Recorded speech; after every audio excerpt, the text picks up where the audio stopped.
سلمان الفرج بالتأكيد قائد الهلال والكابتن أيضا سالم الدوسري، أيضا الاثنين من أساطير الهلال قدموا في السنوات الماضية ما يجعل هذين اللاعبين إلى جانب الكثير من الأسماء أيضا تظل في ذاكرة كل جماهيرهم، يتلقون الميداليات الذهبية ويتلقون التحية الكبيرة جدا. الآن نشوف ونتابع هذه اللحظات وهذه الأوقات أيضا التي يقترب من خلالها فريق الهلال، وكل لاعبيه يعرفون تماما مسألة البروتوكولات ومسألة رفع اللقب، لا يحتاجون أيضا بالتأكيد. الآن شايف هذه اللقطة فهد بن سوبر يحظ جمهور الزعامة بسالم، يحظ جماهير الهلال بفريقهم.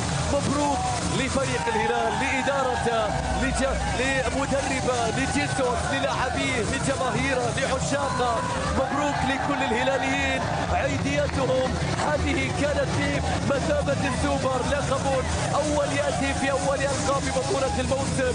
اللون الأزرق هنا في العاصمة أبو ظبي في استاد محمد بن زايد، والكأس بين أيادي اللاعبين. ارفعها يا روبن، ارفعها يا روبن، ارفعها يا هلالي. مبروك من الأعمار لكل الهلاليين، هذا الانتصار، هذه السعادة، هذا التتويج، هذا اللقب، هذه السلسلة، هذه الأرقام القياسية، هذا الارتعاد الكبير، هذا الثبات، هذه الاستمرارية العظيمة.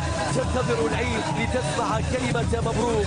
إلا الهلالي، إلا الهلالي أيامه كلها أعياد يسمعها في كل وقت. مشاهدينا متابعينا في كل مكان، أتمنى بأن تكونوا قد استمتعتم بهذه المباراة وبهذه التغطية، على من نلتقي في مناسبات وبطولات أخرى. إلى ذلك الحين تقبلوا تحياتي محدثكم فارس عوض، وأتمم الكلمة على هذه الصور واللقطات للزميل عبد العزيز البكر. تفضل لك الكلمة.